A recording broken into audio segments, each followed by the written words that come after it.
Close your eyes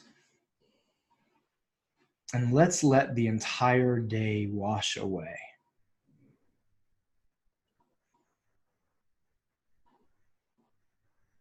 Let's just for 2 minutes tumble from moment to moment to moment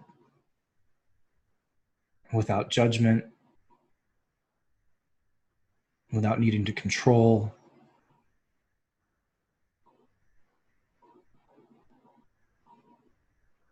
Let's just dwell in the space between our thoughts.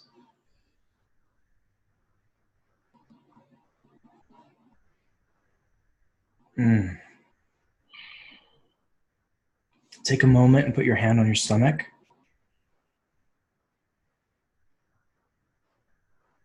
Without judgment. And feel the power inside of you as a human. This is where our intelligence lies. This is where our ability to create lies. That second chakra power area. Feel it. If this is a foreign place to you, just imagine it. There's this storehouse of power here.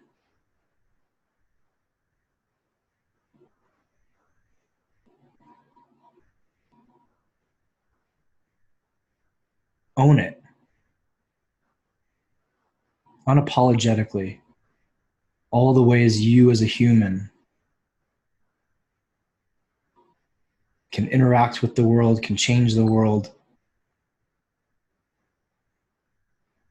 can bend the world to your will. Power. Take your other hand and place it on your heart.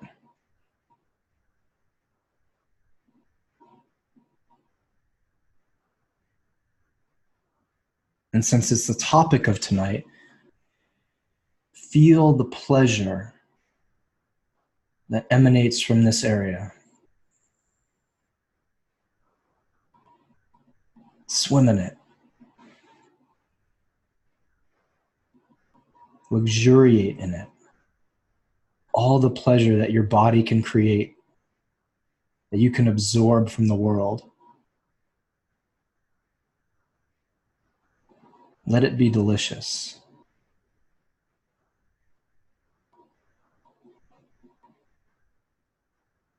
And then sense, if you can, how purpose becomes one of the bridges between these two areas, connecting them, uniting them, drawing on both of them and giving to both of them.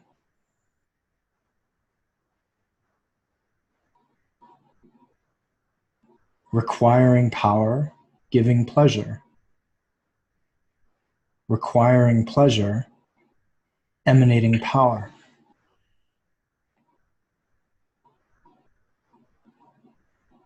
Feel the dance these two areas have with each other. The tussle, the play, the magic. All of this happening, all inside of you. 24 hours a day, 7 days a week. On your best day, on your worst day, it's still there. Breathe into these areas. Honor them in yourself. Don't deny either one.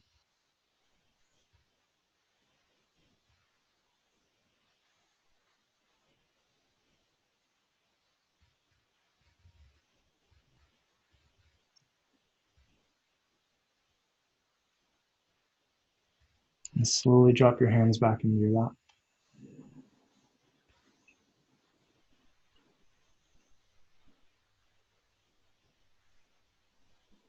Take a couple more deep breaths.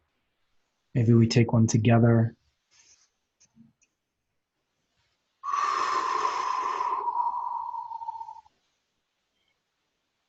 One more together.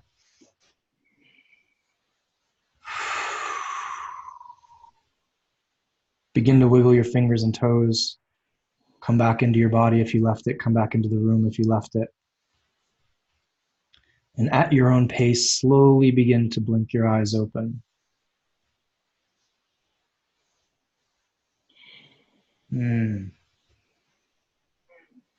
That was delicious. It really was. Court, is my air conditioner making an annoying sound? Can you guys hear this like, no? It might be. No, it's here. So just checking to see if you guys could hear it. Okay, beautiful. Let's rock and roll. Let's do it So together. I had 2 really interesting calls in the last week with prospective clients. And both were men, both were interested in finding and establishing a purpose. And I fucking love these conversations. So person A, let's just call him John, that's not his real name, described his life situation to me, which was utter chaos. It was a second or third divorce. His wife was cheating, he was cheating, there were drugs involved, there was things being thrown, there were holes being punched in walls. It was literally like 2 7-year-olds on Red Bull living together. Person A. Person B, let's call him Steve, also not his real name. And Steve is just coming out of a relationship, my favorite. I was saying, I just don't know what to do. Here's my challenge. I spent about $40,000 on equipment for a new venture, and I got into the venture and I found out I don't like it. And now I don't know what to do because I have all this shame and guilt around it. Person A, person B. And so why bring those 2 up?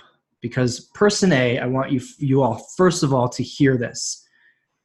I said, brother, you are not within a fucking country mile of finding your purpose because you are locked in this dance of chaos.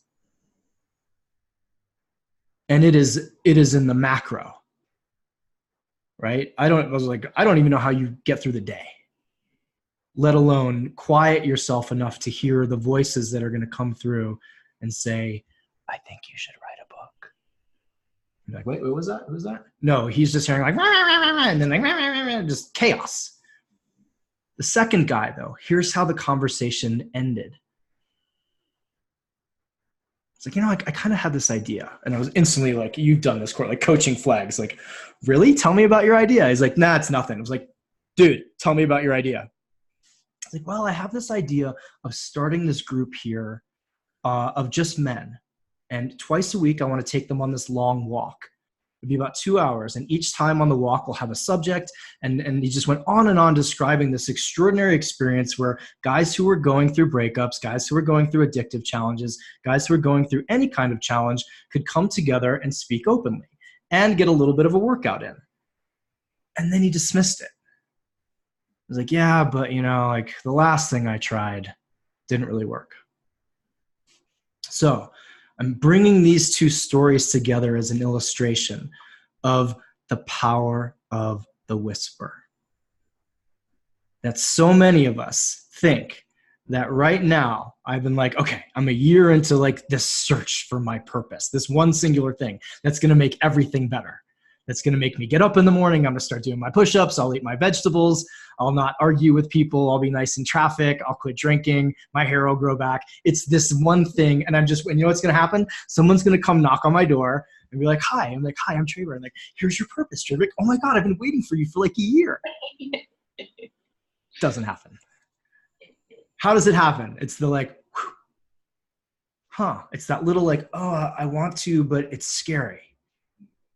Right? I want to, but man, that's going to require some financing energetically, perhaps financially, but for this guy, I mean, what's it cost to get a group of people to go for a walk? So why are we bringing up purpose? Why are we bringing up power? Why are we bringing up pleasure? And why are we couching this around alcohol? Who gives a fuck if you drink, right? Why do all that? Purpose is what so many of us are seeking. And I would love to just start by saying you most likely don't have one.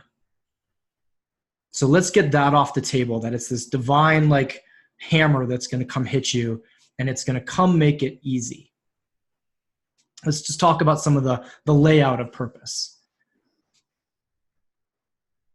2, you may already be doing it. For a lot of people, purpose is also that same knock on the door where the guy was like, here's all the shit that's going to fix. It's going to come with a 6-figure income. It's going to come with 100,000 Instagram followers.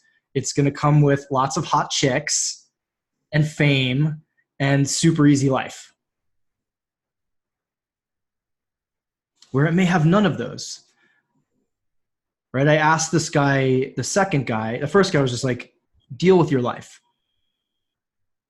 until you can get calm, until you can get quiet, until you can hear the messages that are and see the things that are all around you, you won't find it. But to guy 2 was like, maybe you already have it. Maybe you know it. And here's the third point. Maybe it'll change. So Court, I would love if you would jump in here and talk a little bit about just your journey with going from where you were, say, a year ago, where perhaps you knew what your purpose was, but how it's morphed into what you're doing now. Because I would also love for people, especially with purpose, to realize that it's a thread. And I'll go back through, I'll give you my resume afterwards and you'll see the thread. But if you could jump in a little bit and talk about that, that'd be amazing. Yeah, definitely. I think that there are all these false summits for both purpose and power and pleasure. And one of those false summits has everything to do with alcohol. Because we see this mountaintop of like what it would be like to be truly living in, invested in, living from radical alignment with your integrity, radical alignment with your power, who you truly are, who that expression is at its highest. But we never get to that peak. We never get to that pinnacle because there are all these little comfort false summit stops along the way. Where we're like, oh, this is almost good enough. Let me just take a seat here. And we just get really comfortable. We completely forget about the peak. And I think when we give up the false summit or we give up the alcohol, we are held accountable, like you say, Trevor, to keep climbing, and to keep going past those false summits over and over again. So that's what this year has been. It's been a long climb. It's been a slow climb. It's been a climb where I could not see the top, but it didn't stop. It didn't stop at those tiny little peaks along the way.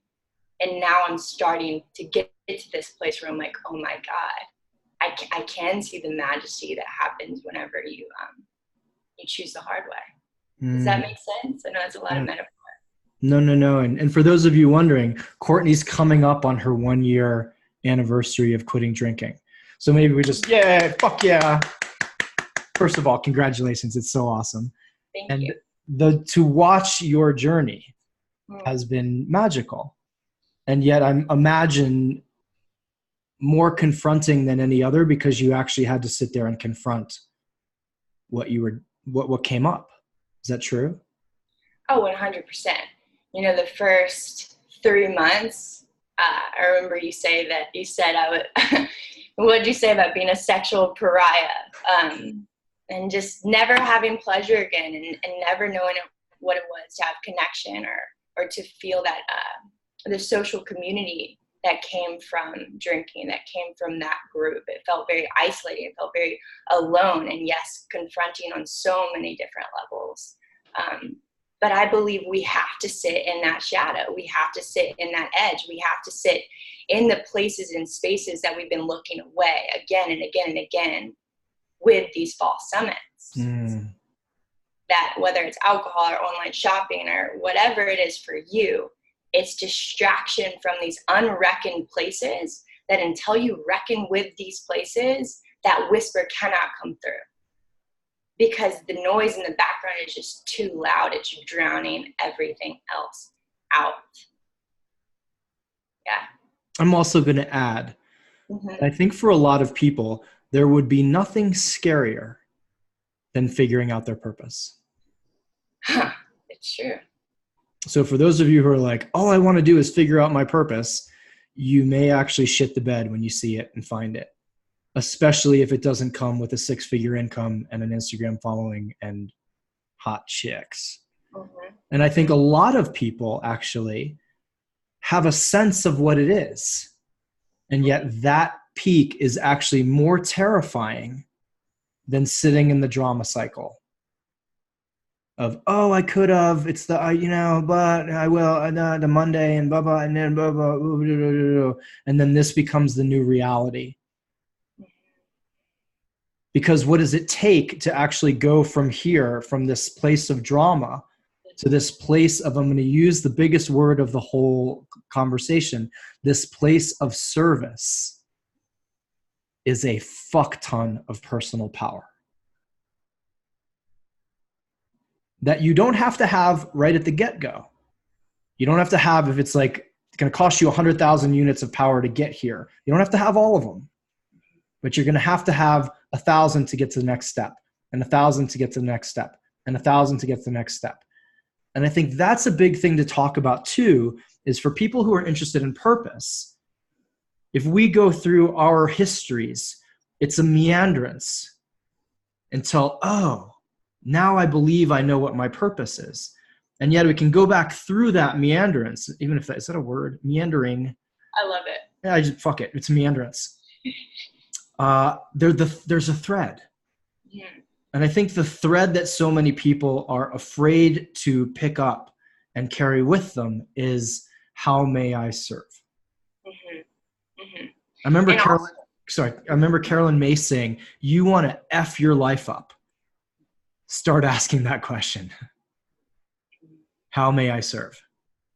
And then just watch. They're like, oh, okay. Well, first of all, we're going to get rid of this shitty boyfriend. We're going to get rid of this shitty apartment. We're going to get rid of this shitty job.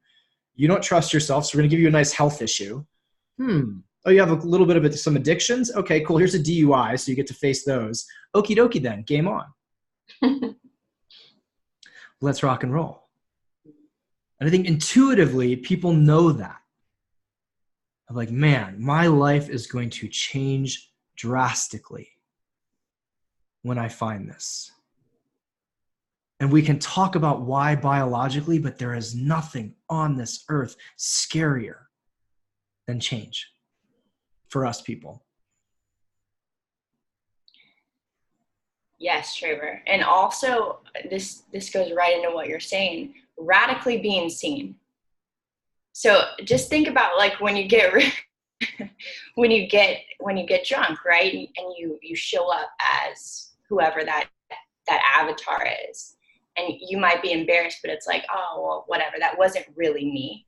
But when you get actualized and your full expression, and people see you that way and they reject that version, that fucking hurts. And that's what happens when you truly step in. I see Jen nodding. When you truly step into that purpose and that service, is when people say no to you, they're actually saying no to all of you. And that is the most terrifying thing in the world. But then at the same time, yeah, please. Speak more on that if you would. I think that's, I'd just love to hear a little bit deeper. Yes, for sure. So it's like, when we share stuff with our family, right, and it's coming from a misaligned place or space, we're not that invested in the reaction, right? Because it's not really who we really, really are. Okay, well, let me see you show up as you truly are. Wobbly, shaky, right? The trigger is going to be so much greater if there's any friction or tension with that person, and there will be, for sure, 100%. I mean, Trevor, I know you know this. Mm-hmm. When you get really solid in who you are, people are going to 100% be triggered. So often it is polarizing, and you want to be polarizing. Yeah. And I'd like you to speak to that, Trevor, and know that that's something that you've really experienced in your work and in your mission. And as you come more deeply and truly into your purpose. Yeah, it's terrifying, right? Because I think the more I backed up to it of, this is what I'm supposed to be doing with my life. Mm-hmm. It reminds me, I remember hearing, everybody know who Jim Carrey is, the actor? saying before Ace Ventura, he was like, if this isn't a home run, I'm done. Because this is all my stuff. This is me like vomiting onto the screen. This is every ounce of my being. If people don't like this, like I am fucked. I just got chills. And so as I've had to back up as the term, like lean back into, okay, I'm going to lead a movement of men. This is going to really upset people. This is going to trigger the shit out of my family who have quietly exited my life. People on the internet who have quietly emailed me all kinds of creative shit. I hope you step in cat poop. All of you. Bare feet. It takes that. This is where we go into power, right? Because you have to have a foundation underneath that. 100%. Otherwise, you will crumble. Because I also think, just like when you declare something to the universe, like we've talked about this, I'm going to quit drinking. Like, hey, internet, I'm going to quit drinking. Hey, Facebook, I'm going to quit drinking. It's literally like that night, someone's like, knock, knock, knock. Hey, I got a 6-pack. You want to watch the game? And you're like, fuck. Really? Hey, I'm going to lose 50 pounds. It's like, knock, knock, knock. I got donuts. So when you say to the world, hey, I'm going to lead a team of men. I'm going to change masculinity globally. Knock, knock, knock. Really? And you have to be able to sit there and go, yeah, you're goddamn right. No, I don't want your beer. No, I don't want your fucking donuts. You can sling arrows at me all day. They're just going to bounce right off. And that took 4 years of not drinking. Wow. That took 4 years of going to weddings, to bachelor parties, to hanging out with my best friends from high school, from going to work functions and saying, no, thank you. And that little practice, no, thank you. It's like I use the jelly bean in the jar analogy, right? Every time it's like putting one jelly bean in a jar. In the first 3 months, you're like, there's like 7 jelly beans in the jar. 4 years later, it's like, really? You don't like my mission? Here you go, fuckers. Look at all those jelly beans. Game on. And there's something about the, we've talked about unplugging from the collective, right? The power it takes to unplug your life from the collective. And I'm now using, instead of the collective unconscious, I'm calling it the collective incompetence. Because the collective, most people, are incompetent as shit. They don't even know how to feed themselves as humans. Think about that. Most people don't know how to feed themselves, especially in America. There's like 80% of us are obese, some ridiculous number. Heart disease, I'm gonna go on a rant. Heart disease kills like everybody. Why? Because we don't know how to eat. We don't know how to eat. Oh, it's okay to go get wasted this weekend. It's cool. You're cool. What's not cool? Hey, I don't want to drink this weekend. Why? Are you not cool? Hey, I want to eat greens. What's wrong with you? You have hippie fruitcake. So it takes that power. I think, so if we connect purpose and power, let's just connect those two for a minute. Every time you walk towards your purpose, like, man, I feel this. I feel it. I feel it. I feel that whisper. I don't know how this is going to happen.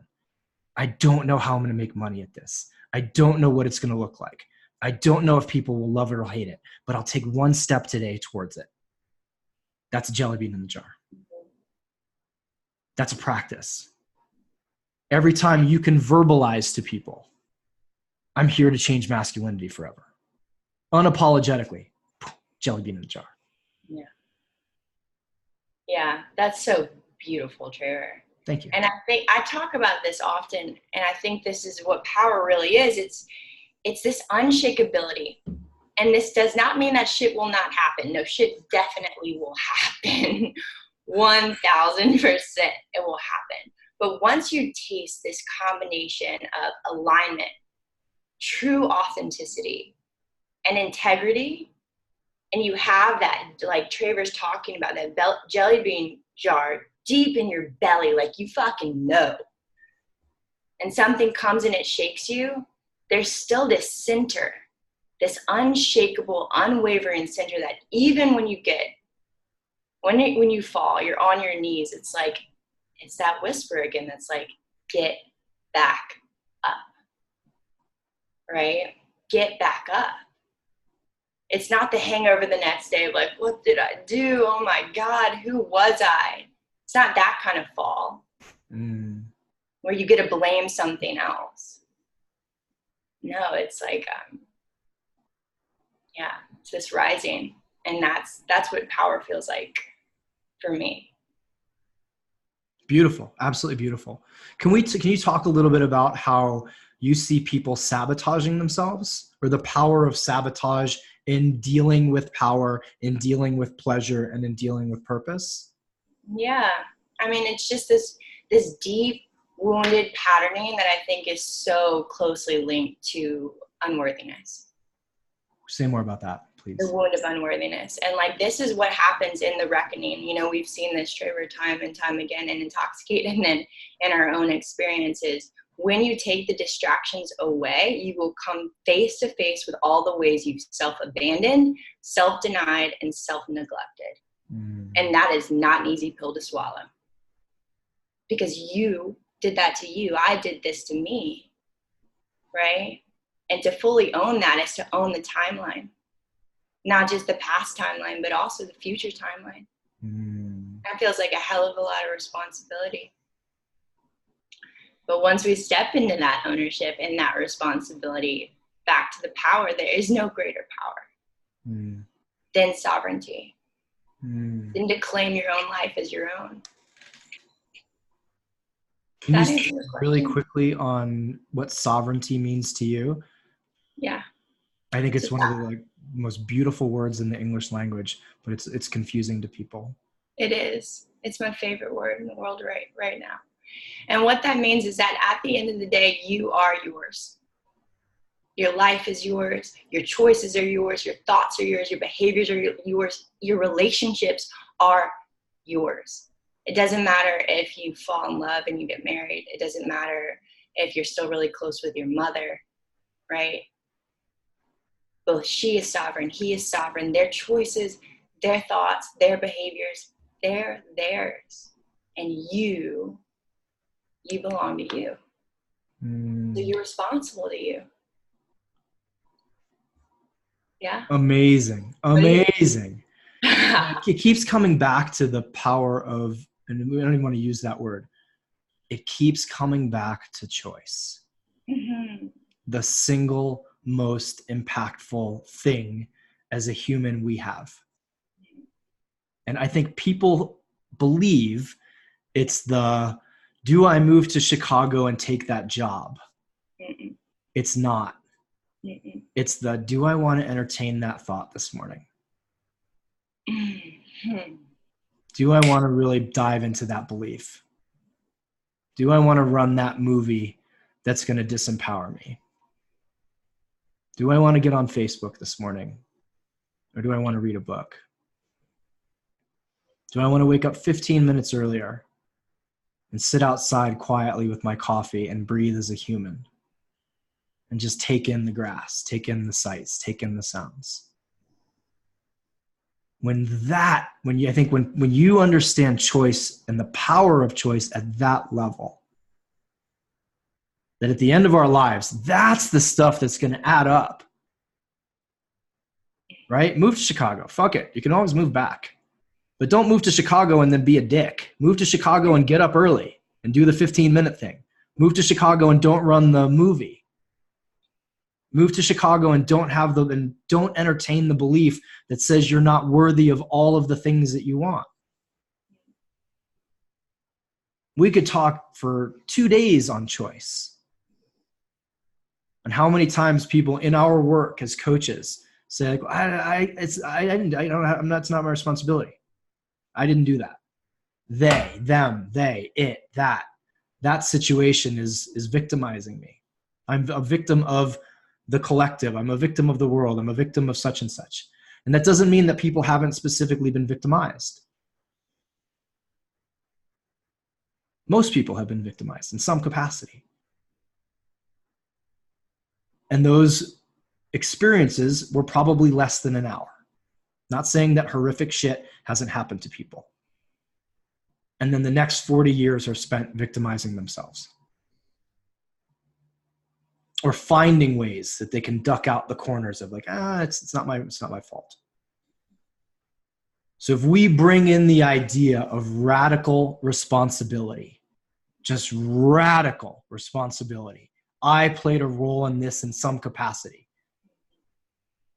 Unless it's that freak thing. Like, I don't know about you, Court, but I don't like it when people are like, I got in a car accident and that was my responsibility because I must have called it in so that I would learn about having a broken leg. Like, you know what? Sometimes people just hit you with their car. And the moment you wake up in the hospital, you are responsible for how you react to that. That's where you're responsible. And so if we tie this back into, again, what purpose, pleasure, purpose, power, pleasure. It takes power to make choices, and making choices gives you power.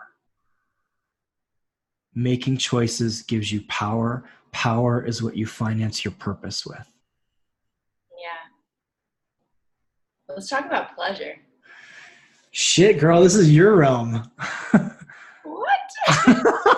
I'd rather talk about like choking people and punching them in the face. Please dive in. Tell us about pleasure, Courtney McNabb. Pleasure. Okay, so yeah, let's do that. Let's dive into pleasure, which I'm getting red. Courtney McNabb. Okay. So I believe that true pleasure springs from true intimacy. And yes, I'm talking about true intimacy with another, yes, but real deep intimacy, the intimacy we're all craving, starts with intimacy with self. And this goes back to everything we were saying earlier. If you can't really be with yourself, you're not going to be able to really be with a partner, right? If you can't really experience, like you were saying, that 15 minutes in the morning, that pleasure with yourself. I mean, I see so many people who just like get anxious, not even being able to have their phone or something like that. You'll see people in line at the grocery store like, fuck. You can't sit in a line at a grocery store and take a couple deep breaths. How do you expect to get in bed with someone and really receive the pleasure from that person? And so I know for me, alcohol was always this another false summit for pleasure, because it could distort me enough to brainwash me into the belief that I was exchanging some type of intimacy, which was diluted. I can tell you now, a year later, y'all, sexual pride, no more. This is my work in the world. You're a magician. But it did not come without that crunchy bit of having to get intimate with myself and look at all the ways that I thought I was not worthy of truly receiving big pleasure. And why? And why?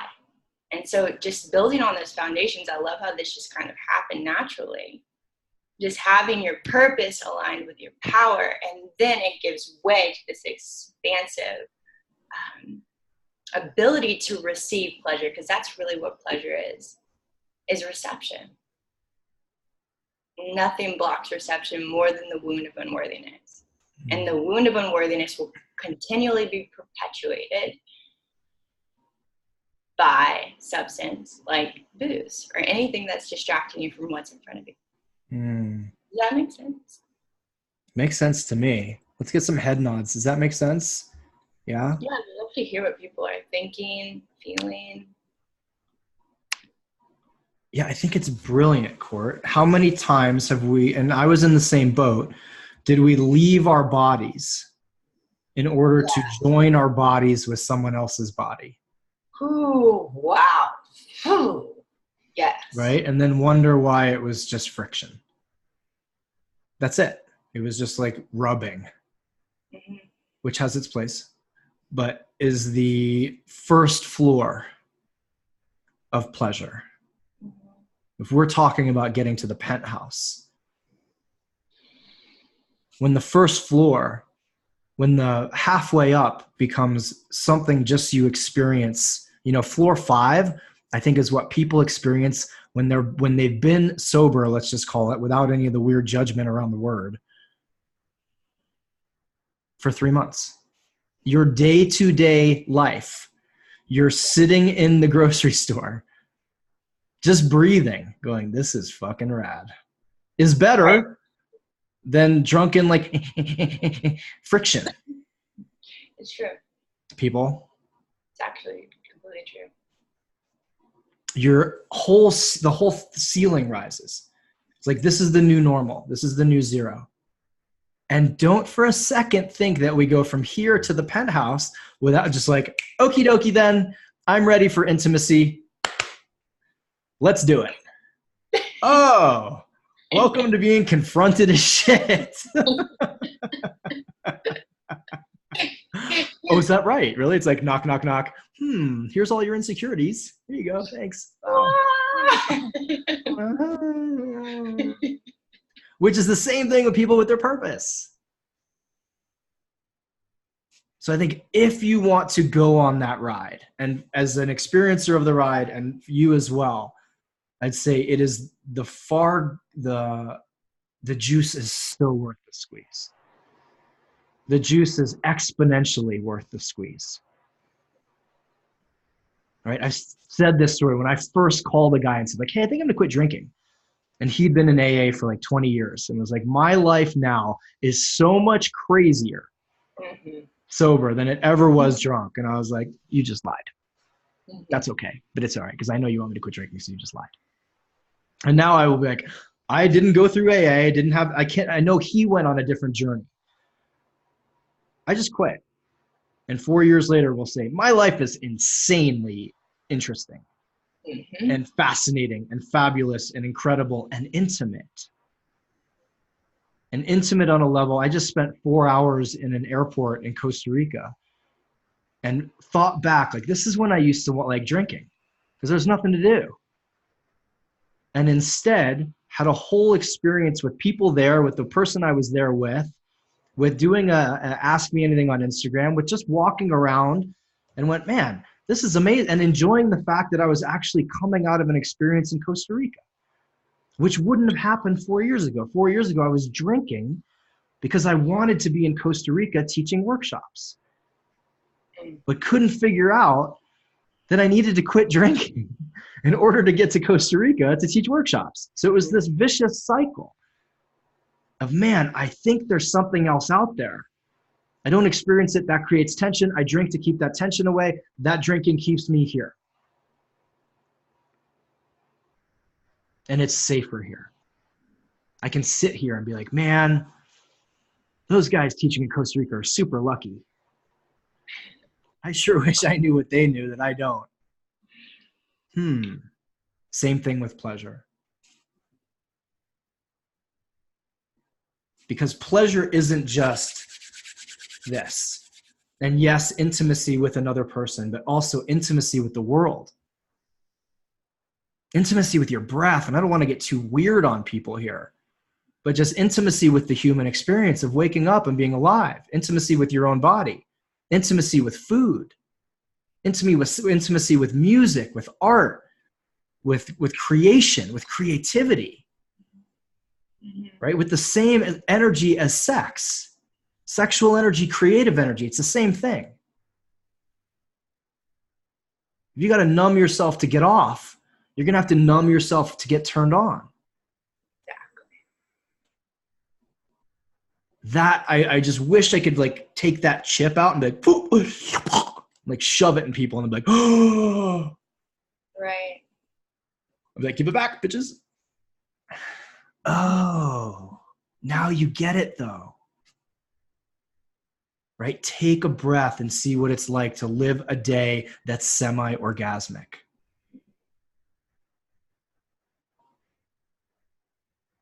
That's what this whole higher level journey is about.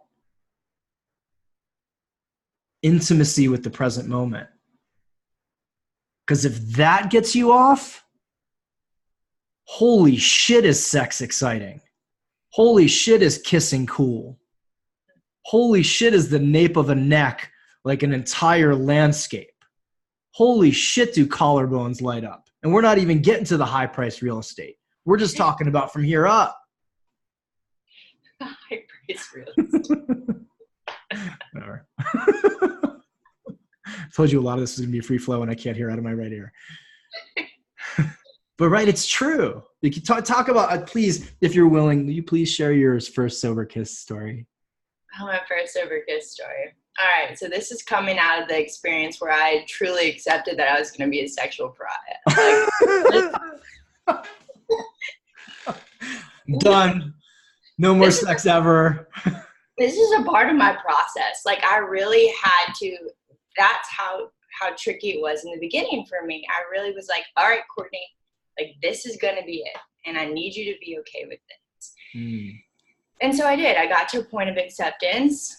And then just how that does, you know, you get to a point of acceptance and then someone comes into your life and this guy comes into my life. And I just remember being, you know, nervous during the whole date and feeling everything during the whole date, not being numb and looking for the next tequila shot or having my mind race a million miles an hour somewhere else, having to really fully be there with both myself and this guy. And then, you know, getting to my front door and being like, you know, 15, like, oh my God, it's going to happen. Oh my God, he's going to kiss me. Oh my God.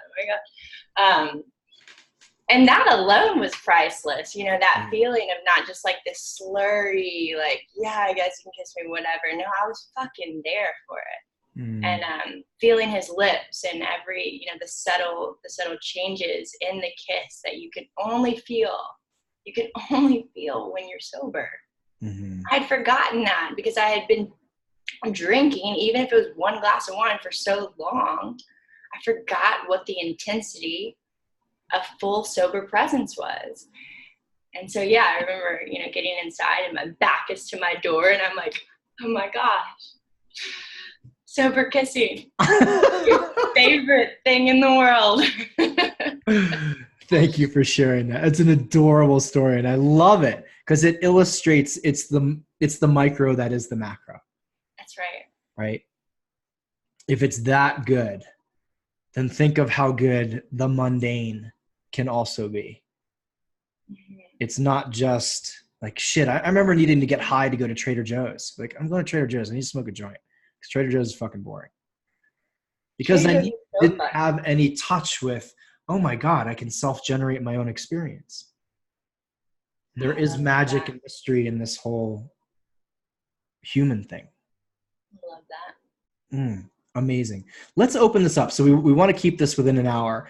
So I know some people are terrified, but if you're not, raise your hand or put in the chat. There's a chat button at the bottom. You can just ask a question, or if you're brave enough to say, hey, I want to raise my hand and ask a question, feel free. Yeah. I'd love to know what people are thinking. Yeah. Is this like blowing anybody out of the water or people not believing, or talk to us?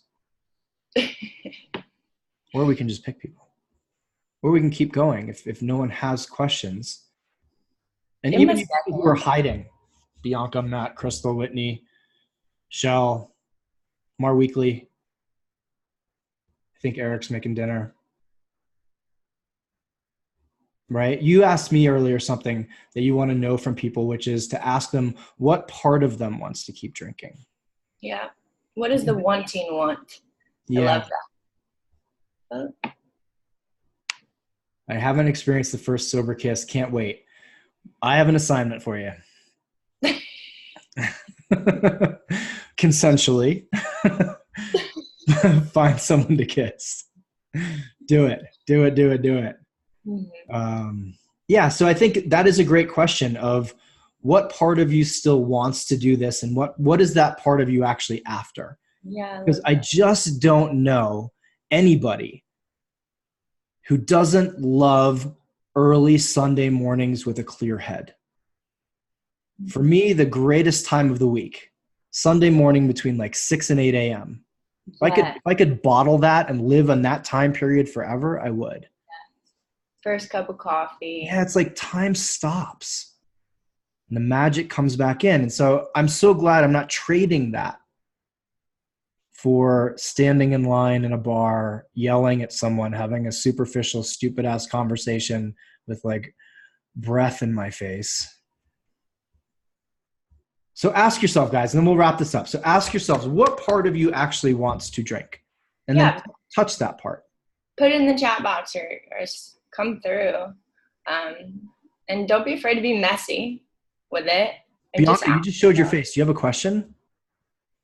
Yep, unmuted. Hi. Hi. What can we do for you? Well, no, I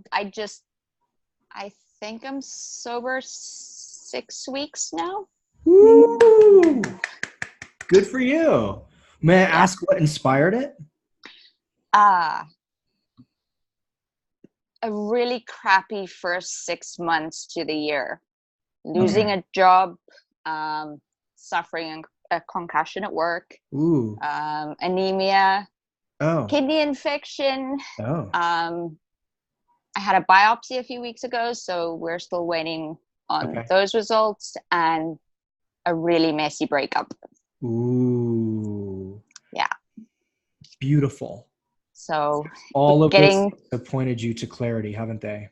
Getting back in touch with just myself and just finding myself. And I'm currently studying to take a trade exam. So needing that extra focus and not taking away from the very little time that I have outside of work to study. Beautiful. Good for you. I mean it. Congratulations. Thank you. What if the first 6 months of the year were the price you had to pay for a lifetime of presence? Would it be worth it? Yes. Yeah. That I ask everybody who's going through a breakup, a divorce, a life-altering trauma, that asks the question, what can I do with this? Right? And we can also touch on the idea of sober, right? I think that term for a lot of people is like, I don't have a problem though. And I remember being asked to do an interview by the Sober Life podcast or something early on. I was like, I don't really consider myself sober. I just don't drink. And they're like, well, then you're sober. I'm like, well, okay, if you guys say so. But my old view of sober meant you had a problem that you got over probably with some help and some steps, as opposed to it was a decision that was kind of made for you by the universe, by the law, by an intervention, by something. So also let me just throw that out there. Does anybody who doesn't drink, because I actually don't, someone says, are you sober? Like, well, no, I've actually done ayahuasca. I've done mushroom ceremonies. I've done some psychedelics in ceremony. So I guess technically I can't say that I'm sober, but I don't drink. I don't smoke pot by choice. So is that an issue for anybody else, or is that a question for anybody else? Or yeah, okay, Eric, anybody? I can't see the other people because they're clearly masturbating. Gotcha. If we can't see you, we don't know what you're doing. Okay, beautiful. Thank you, Bianca, for chiming in. Court, you want to wrap anything up before we talk about Intoxicate real quick, or does anybody else want to take Bianca's lead? And this is no offense to anyone, but I don't relate so much to the attraction drinking. I used when I was younger, but I hated how I felt the next day. I was very strict veg and Hindu as well. So that history is there. Can you say what you mean by attraction drinking? I think she means attraction to drinking. Oh, attraction to, is that attraction to drink? Can we just unmute you? Person who just asked that question? I think Shantaya. Everybody can see. Yeah. Is she frozen? I don't know. Shantaya, Hey can you hear us? Yeah. No, I just, I guess I've always just kind of observed the world around me. And Beautiful. I used to drink when I was in my 20s, and I just saw myself like the next day, the next morning, just felt horrible. I just hated that feeling. And so I don't know, I guess just kind of moving through the world, watching people around me, kind of go out, get drunk, do the everyday. And it just never felt like that was where I was supposed to be. I think also part of my history is, because I was raised Hindu, we weren't allowed to drink, Mm. no drugs, no alcohol. And I was strict, like from birth to age 14. That's how I Wow. was raised. And so maybe, that's kind of part of it, like that I've always known maybe I shouldn't do it, or, that was part of the messages that I got when I was younger. So I don't know. Yeah. I think still we can all relate to the idea that we're addicted to something. Mm-hmm. I don't know a single human that's not addicted to something. And I ask people when they're like, I don't get why heroin addicts just don't get off heroin. I'm like, why don't you not drink coffee for 3 weeks? Like, coffee's not addicted. Oh, okay. And then give it up for 3 weeks. Or addicted to a thought pattern, addicted to something in the world that we have that keeps us, maybe not even keeps us small, but anywhere we have an outs and a lack of integrity, where we want to do something and we're not, I think we have to have an addiction to cover that. And it could just be the cup of coffee. It could just be the thought pattern, but it's anywhere that we are not congruent or in alignment with our head and our hearts. Mm-hmm. We cover that space and that incongruity with addiction. Food, sugar, sex, relationship, codependence, shopping, porn, you name it. I'm not saying like, okay, you're not a drinker, but there's something. But there is always there is something. Oh. I said no. There is something. Okay. Well, there are other things. Yeah, and welcome to being human. Right. Exactly. Right? Yeah. So we can all raise our hands to it. So beautiful. Thank you so much for sharing that, Shantaya. Sure. I don't want to take up too much of anybody's time, but we are doing this course, or we did this class tonight, also to let everybody know that Courtney and I teach a class called Intoxicate. We have some of the graduates in here, Eric, Jen, any other, Summer was just on here. And it's basically us walking you through a 2-month process where we ask you to let go of whatever it is that's your thing. Doesn't have to be alcohol. We had a lot of people who were like, don't drink. But I'm an online shopper like you wouldn't believe. Don't drink. But I have a small porn problem. Okay, it doesn't matter. We don't care what the branch is. What we're really after is walking you through getting in touch with and healing the root. And so I'm going to put a link to the course here. We're actually not starting this one until September, but because this is I think the 3rd time we've done it, we already have people signing up for it, and it's going to sell out. And so if you're interested in it, click that link. If you can't see it, it's in the chat. It's CourtneyMcNabb.com, Courtney, /intoxicate. Most of you probably found us through Instagram, so it's easy to find us again if you have questions. But we are taking applications now. We're talking to people, and this is going to upend you. This is going to change you. And if you're willing to go on that journey, I guarantee you, you will live in a space that you don't now. You will learn to live in a space that you don't now by being in a container with people who are going through what you're going through, and 2 people to oversee you, hold your hand, and guide you along the way. And trigger the fuck out of you. And possibly, maybe, sort of, sometimes trigger the fuck out of you. Which is necessary. It is. Like the 2 things that we need, y'all, in order to become our next expanded selves. We need to be feeding, right? And we need to be fed. Trevor has a coach. I have a coach. We will always be supported in this way. And so we have people who have been sober for 20 years from alcohol, whose whole lives are changing. You don't know what you don't know. And that's what this container will 100% do. It will show you the things you don't know, that you don't know, that you didn't know, that you want to know, that you really want to know, so you can start choosing your life and not living out in a state of perpetual wound and obligation. And I don't know if this is possible, Trevor, but if we could even have like Eric just for one beat talk about his experience, I think it could be really Boom. Boom. Welcome, brother. Hey, guys. Absolutely. Triggered the fuck out of, absolutely. Challenged one of my program mates, Jen, on here.